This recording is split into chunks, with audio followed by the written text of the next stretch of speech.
కేసీఆర్ ఏం చేశాడు, విషయం అర్థమైంది.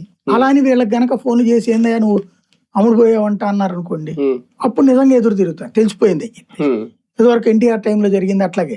తెలిసిపోయింది అనుకుని అడ్డం తిరిగిపోయి ఎన్టీఆర్కి వెళ్ళి చంద్రబాబు వెనకాల తిరిగారు. అట్లాంటి పరిస్థితి తేగలరు, అట్లా దెబ్బ కొట్టగలరు చంద్రబాబు అనే నమ్మకం ఉంది. అప్పుడు ఏం చేశారు, చివరికి ఏసీబీ కేసు పెట్టి రేవంత్ రెడ్డిని అరెస్ట్ చేశాడు. భయపెట్టాడు, భయపెట్టి చంద్రబాబు నాయుడిని కూడా అరెస్ట్ చేస్తానంటూ భయపెట్టాడు. అప్పుడు పెద్ద మనుషుల ఒప్పందం వీళ్ళిద్దరి మధ్యన జరిగినటువంటి దాంట్లో భాగంగా ఎన్టీఆర్ ట్రస్ట్ భవన్ అక్కడ ఇంకా కార్యకలాపాలే చేయకుండా టీడీపీ వచ్చి అక్కడ కూర్చుంది. అది కదా జరిగింది.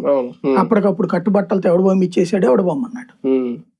అట్లాంటిది ఇక్కడే సాధ్యమైనప్పుడు అక్కడెందుకు సాధ్యం కాదు? అంటే ఒకటి సార్, 2019లో జగన్ అధికారంలోకి వచ్చిన తర్వాత మీకు బాగా గుర్తు, మనం చాలాసార్లు 6 నెలలకే అవిశ్వాసం పెడితే, ఇప్పుడు కూడా పెడితే, తీర్మానం పెడితే మేమే గెలుస్తాం, మేమే అధికారంలోకి వస్తాం టీడీపీ చెప్పుకుంటూ వచ్చింది.